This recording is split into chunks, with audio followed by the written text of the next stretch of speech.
Oh boy, it's going to be a long February, folks. Hey, hello and welcome to another film review here in the month of love, February. And since it is the month of love, I'm going to be doing bad horror slash suspense films. And actually, I kind of missed out on this film last week, so I'm doing a double dipper today on Valentine's Day. And the first film of the day was Michael Mann's film The Keep from 1983. Okay, where do I begin with this? Let's start with the good stuff. That won't last long. First of all, let me give you the idea of this. Okay, now the film is based on a novel by F. Paul Wilson, and I'd be interested in reading the book. I really would be. The screenplay was done by Michael Mann, and he directed it. And actually, this is actually on Rotten Tomatoes. The lowest score he has is for this film. But amazingly, the same year he came out with Manhunter, which was such a great film. A lot of people involved in this production that same year came out with such good stuff. But basically, it's a group of Nazis go to this ancient fort, or keep, as they call it, in Romania, and awaken a demon. And the SS shows up, and basically they have to get this professor, who's played none other than by Ian McKellen, to try to answer the question of who's killing these Nazis, what's killing them, and of course he makes a deal with the demon to kill the Nazis and everything like that, and Ian McKellen's daughter's involved, and this angel shows up, played by Scott Glenn, and there's an apocalyptic battle at the end. Okay, that's the basic plot of it. I'd love to go into more, but that's really all that matters. Let's get to the good stuff. Okay, there is good stuff with this movie. Okay. First of all, the cinematography. Michael Mann has always been great at cinematography. Okay, the film looks great. It is beautiful. Okay, there's some cheesy special effects, stuff like that. Hey, I'm willing to take that and throw it out because, it was 1983. Okay, fine, not a problem. So I took that and threw that out of the way and just looked at how the film looked. It looked great. The cast was outstanding. I love Scott Glenn. Okay, Scott Glenn's one of the creepiest looking actors I ever saw. I remember he did The Right Stuff this same year he made this film. Okay, and obviously he held out all of his acting skills for The Right Stuff.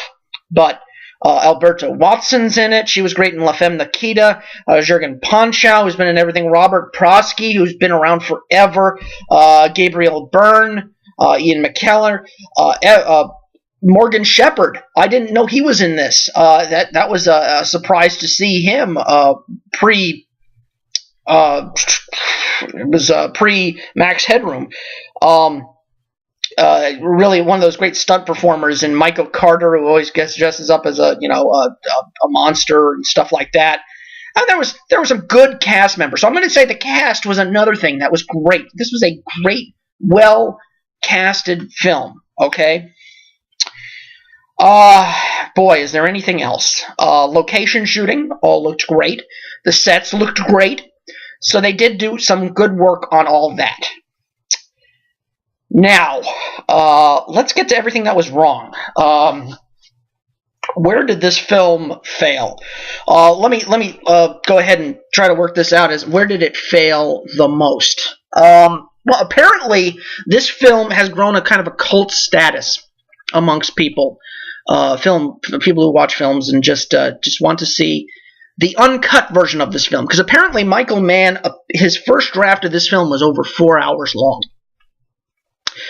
and it probably had a ton of extra story and a lot of things explaining things and all about the mythos of this film, and it shows that massive chunks were cut out of this film because they cut it down to a 90-minute film, and it shows that Just massive, massive holes in the plot are just shot up right there.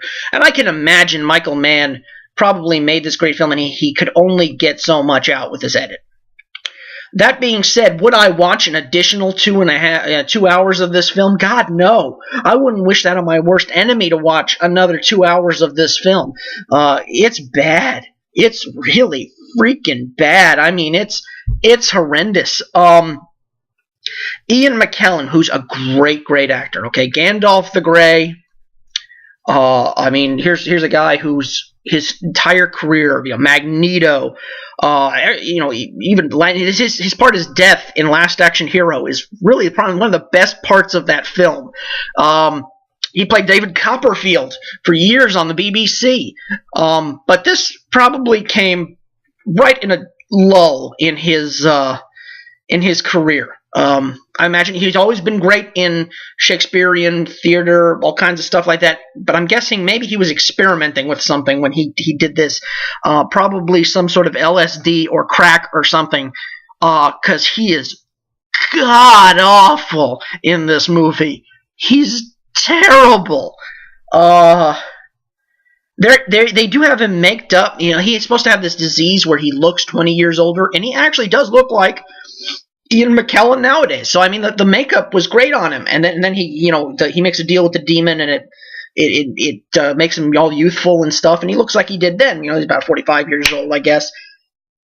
But he's awful. Oh, he's so awful. And Jurgen Ponchow, he's awful too. And Scott Glenn, oh God, oh my Lord, Scott Glenn. I think they just paid him to show up and take his shirt off, and then put little smoke, like incense candles, behind him so he could walk with the smoke coming up behind him. Oh, he's bad. He has zero personality.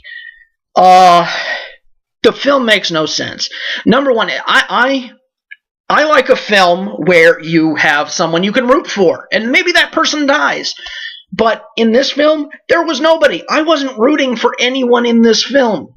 Okay, what am I supposed to root for, the Nazis? No, the Nazis, fuck them. They got killed left and right, and I'm having a blast with that. Let me tell you.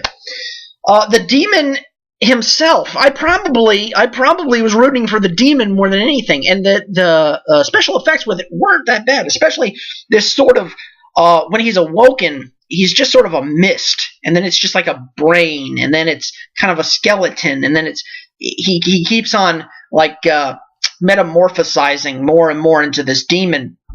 But there's one point when you really first see the demon altogether, and it's a terrible, terrible special effect. Okay, I guess it's supposed to be almost like skeletal with muscles and all sorts of things, hanging there and stretched over, and so he's almost like a human without skin. Then that sounds cool. I'm sure that, the writer was like, this sounds cool, man. This guy's going to look great. He's going to have glowing eyes and light coming out of his mouth. It's going to look great. Yeah, I guess they were a little low on budget for that prop, because it kind of looked like one of those, the monkeys with the cymbals, in that its mouth kind of, with the light coming out. And I guess all the muscle sinews and stuff like that, it all looked like Twizzlers. So it kind of looked like a Twizzler guy with smoke coming out of his mouth and stuff. It looked terrible. It was awful. God, how many times have I said terrible and awful in this review? This film was bad. Was really bad. And it's amazing because all these people ended up doing better films, most of them that same year. The Right Stuff. Scott Glenn was great in that. He was creepy as hell in that film, but he was great. Michael Mann, Manhunter, great movie. He's done some great stuff. And if I were him, I would just forget about the other 2 hours of this film. This was just junk it, okay?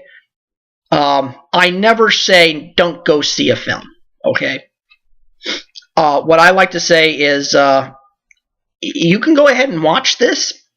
It is available on Amazon Prime. Prime members can see it for free. I want my money back. But if you do see it, I want you to post down below in the comments. Tell me where I'm right. Tell me where I'm wrong. Tell me why this film should be seen by people. other than so they never have to see it ever again or never tell people to see it. Let's give it my rating scale. I give a 1 to 5 star rating. 1 star, don't pee on it if it's on fire because it's not worth it. 5 stars, sell everything you own, jump naked off the nearest cliff, give everything to charity because you're never going to see anything better. You know, I'm going to give this because I liked the cinematography and the cast, and although it was horribly out of place, the music is done by Tangerine Dream, which I really do like. It just doesn't fit in 1940s Romania, but I do like the music. Okay, they would go on to do Firestarter the next year, which I always loved that movie, and I love the soundtrack with that. I'm going to give it 1 out of 5 stars. 1 star. Don't pee on it if it's on fire. That urine is good for something else. I don't know what. But I am going to give it 1 just for the cinematography and the cast. And a little bit for Tangerine Dream, even though this was not the film for them. It sounded nice. It just was not, it didn't fit. Wow. And now I got a trauma film to watch. And even one that people like trauma films think it's not that good, in Savage Abduction. I'm going to have that up later on tonight. I look forward to hearing your comments about this film. If you've seen it, if you haven't, well, if you can see it for free, see it. And you'll see what I mean about huge chunks being taken out of this film. But, man, oh, Ian McKellar, please, just take this off your resume. You choose Scott Glenn. You're better than this, and I know it. Until next time, I'll see you all on the flip side.